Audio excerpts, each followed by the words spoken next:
கடைசி பட பூஜையும் முதல் மாநாடு பூஜையும் ஒரே நாளில். விஜயின் முதலும் முடிவும். செய்தி புனல் நேயர்களுக்கு வணக்கம். நடிகர் விஜயின் வாழ்க்கையில் மறக்க முடியாத முக்கியமான நேரம் இது.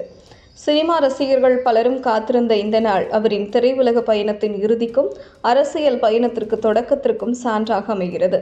விஜய் நடிகராக தமிழ் திரையுலகில் சாதித்ததையும் மக்கள் மனதில் இடம் பிடித்ததையும் நன்கு அறிந்தவர். ஆனால் மக்களுக்காக சேவை செய்ய வருகிறேன் என்று அறிவித்தார் அவர்.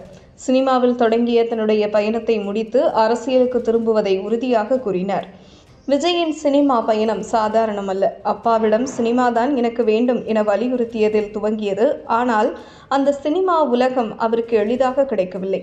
ஆரம்ப காலங்களில் பல இடங்களில் தோல்விகளை சந்தித்த அவர் பூவே உனக்காக படத்தின் மூலம் ரசிகர்களின் வீடுகளில் நிலைத்தார். விஜய் காதல் நாயகனாகவும் ஆக்ஷன் ஹீரோவாகவும் நடன வல்லுநராகவும் காமெடியில் சிரிப்பு மன்னனாகவும் அவதாரம் எடுத்தார். திரையுலகில் பல்வேறு சவால்களை எதிர்கொண்ட விஜய் பிறகு பாக்ஸ் ஆஃபீஸின் கிங் மேக்கராக திகழ்ந்தார். ஆனால் தற்போது விஜய் தனது வாழ்வில் ஒரு புதிய திருப்பத்தை எடுக்கிறார். தமிழ் மக்களுக்காக அரசியலில் சேவை செய்ய விரும்புகிறேன் என்ற அடிப்படையில் சினிமாவிலிருந்து விலகி அரசியல் களம் காண முடிவெடுத்துள்ளார். அதிகாரிகளினிடையே அமைதியாக கூச்சமான நபராக விஜய் சினிமா மேடைகளில் தன்னுடைய கருத்துக்களை வெற்றிகரமாக தெரிவித்தார். இப்போது தமிழக வெற்றிக் கழகத்தின் முதல் மாநாட்டிற்கான அடிக்கல் நாட்டு விழாவை நடத்தி தனது அரசியல் பயணத்தை தொடங்கியுள்ளார்.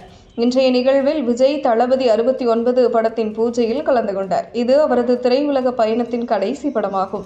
விஜயின் இந்த சினிமா பயணம் ஒரு முடிவுக்கு வந்தாலும் அரசியல் பயணம் மிகப்பெரிய தொடக்கமாக இருக்க போகிறது.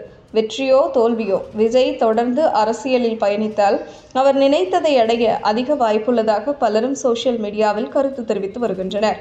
இதுபோன்ற செய்திகளை தெரிந்து கொள்ள செய்தி புனலுடன் இணைந்திருங்கள்.